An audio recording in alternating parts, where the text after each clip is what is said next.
Hello everybody, today we're just going to be talking about some tips and tricks for Ancient Dungeon VR. So first I'm probably going to be just talking about mainly some probably good items and some good paths to take with these. So probably the best ones to get through here is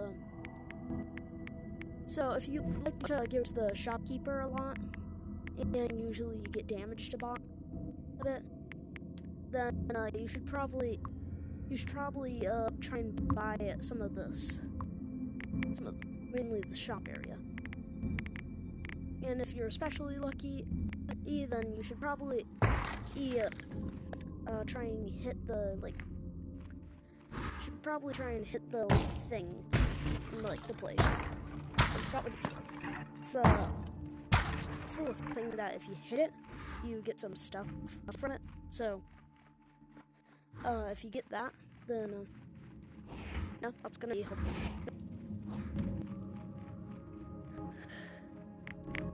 And also getting that is also gonna be good too. If you're not as lucky, then you can buy I Have a System, which is pretty good.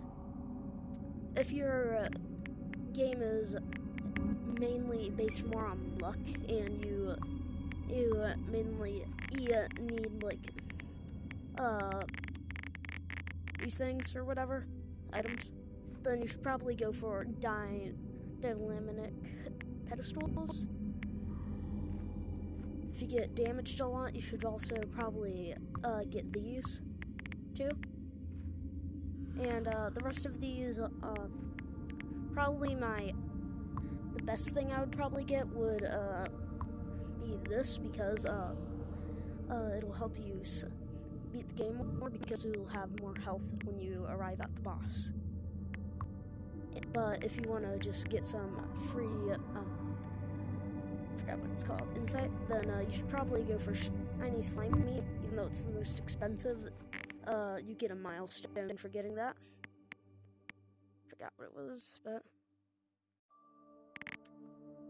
yeah, basically that. And so yeah, there's that. And if you want to try and beat the game as fast as possible, you should probably avoid talking to any of these guys. But if you want to stay more on the storyline, talk to these guys as much as you can. And if you ever see some of these, if you ever see a little page around the game, then you should definitely go for this. And for beginners, if you want to get some insight fast, try and beat as many floors as you can fast enough, because every floor gives you one of these pages. One of these besides these two. You get these from beating the boss. And these, some good ones are probably Beloved Keepsake. Probably the best one out of all of these is Charm of First Love, because it gives you, because for Beloved Keepsake, it's kind of like a Minecraft heart when you get a totem or golden apple. Once that is fully depleted, then you can't heal it back. But for this, it just adds an actual heart to your health bar, so it gives you 4 hearts instead of 3. But for these, if you got down to just 3 hearts, then you would get rid of that one. If you like hitting, and this is not like the Charm of First Love. It heals you a heart, just so you know. And if you find this one, it's not very good. It gives you 5 extra hits. But if you mainly like to tank, don't go for any health stuff. But if you are pretty good at dodging and mainly just want to kill enemies faster, Glass Cannon and anything that gives you more attacking is pretty good. And Ominous Fingerprint would also be good. But yeah, Penny Whistle is decent. And you should definitely get any of the innocence marks if you have something that you don't like, because basically, well, any of like the ability things, especially if you have marvelous marks, because it gives you an extra like thing that happens when you equip one of these. I don't know what the things are, but yep, there's that. These are also good if you don't get much money during your game. So basically, like, if you don't like break a bunch of stuff, or if you don't really like movement too much, then you should probably get Vicious Barb, because it just continues doing damage. And a Wisp Companion is also good too. And also, basically, like, a lot of these are good, but for this, there's also one that makes it so that it does damage. I mean, there's one that makes it so that your sword does damage after you hit something. If you aren't that good at like hitting your shots, then you should probably get Sharpened Eagle Talon. But if you get Sharpened Eagle Talon, don't get Pristine Fletching, because that gets rid of Sharpened Eagle Talon, because it's too fast for it to pathfind, basically. This, if you just want some extra money, get that. And probably be good with, remember one of them. If you can remember this one, this is pretty good, because you could range strike an enemy and then slash them with your sword. And if you like potions and stuff, you should probably get that. And there's a lot of things here, so I haven't even found all of them, so yeah, a lot of these are pretty good. So yeah, Bitter Tears is probably a good one too, especially if you like doing damage, or you can purposely get low. And if you want to get the crossbow, you gotta die 15 times. So if you want to get the crossbow fast, just die a bunch. And for some reason, if you want to make the sky bleed, if you grab your controller, or sometimes you can make it so that you can like slash the sky. See, exactly. You can slash the sky 7 times for some reason. I don't know why. It doesn't work with any of the other guys, I'm pretty sure. But yeah, you can do that.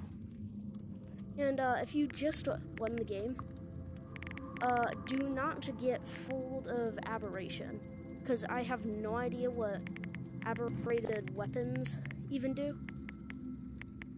So Obliteration is going to be a lot better if you want to get that. If you really like ranged weapons, but you don't have it, you're not that good at aiming, then Double-Edged is definitely good. Forgot what these two do. Hold on. It's hard to click these things, because you gotta get it yellow and then click them. Okay, so if you really like it, getting groups, this is gonna be a good one. And what is this guy again?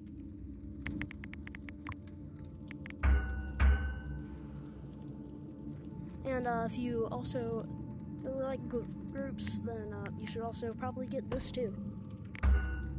So that's it for the augment weapon for sword and knife. But getting this, mainly what I would get is Tethered Bolt, because the main problem with getting this is that you can't get your crossbow from far enough. And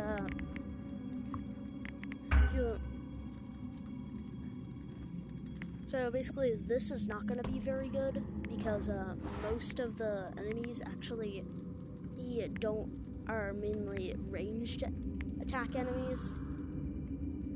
But if you but this is gonna be good for like slimes and stuff, like the Slime King, because he shoots at a slime every time he takes damage, but it doesn't matter how much damage it took. It just shoots it out one. And also, if you're doing that boss, then you should mainly go for a sword attack, because just really good for that. And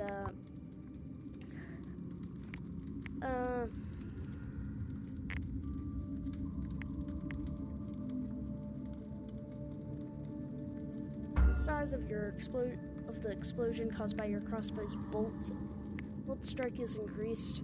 So if you're not that good at aiming, this is definitely going to be a good one.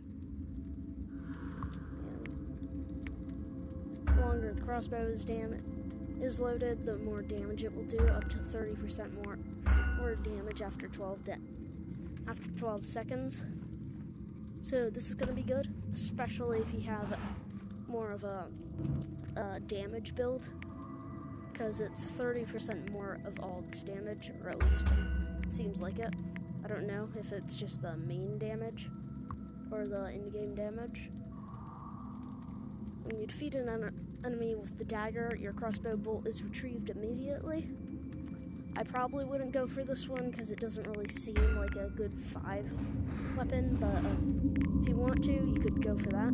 If your enemies usually get near, and you don't want to be bothered coming over and killing it. So yeah, there's that. And basically some tips for the Forgotten Library. Well, just for the regular enemies, Forgotten Library, once you meet that big tanky guy, if he does the attack like this, then you want to go like this, not like this. Because this, it stays more to the ground, but if you do this, then it has a lower chance to hit because it'll go like that. And you want to go for that, like that, and same thing if he goes that way. And for the infested dungeon, if the zombies go at you like that, then you want to hit it back and continue attacking it. And by the way, even if you go behind them and they're facing that way, they'll shoot right back at you. And for the green one, there's actually 2 types of zombies for the overgrown gatehouse. So what happens is one that has some bone exposed is going to fly at you when you go near it, but the one that just has rotten flesh all over it, that is not going to shoot itself at you. And this is the golden slime thing, shiny slimy. It probably gives gold coins, and precious pottery gives gold coins, and actually has a chance to drop relics too. For the beast's cradle, if you mainly want to go for ranged attacks, because all of the things that fly at you once you defeat all of its eyes just come at you, and you want to use your highest damage thing for when you destroy all the eyes and you get back to the boss. You want to do your highest damage weapon, because eventually it'll send you back after you do a certain amount of damage, and you could probably get some higher up damage if you have enough. You could definitely get quite a bit of this. Quick like a bunny is probably going to be hard, but if you want to speedrun it, that's a good one. And you're probably going to get that one. But if you really want on a speedrun, you should probably get Messenger's Mark, because after you kill an enemy, you can shoot yourself forward.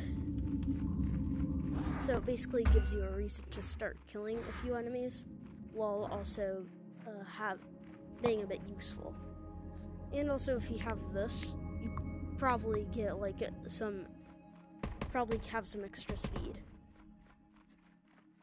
And for And if you get I would specifically advise using crossbow if you are not really in for speedruns, if you're not really going for like killing all the enemies and you mainly just want a high damage weapon for killing the enemies faster. And before you speedrun with the crossbow, I'd likely advise getting the greater distance, so basically tethered bolt. And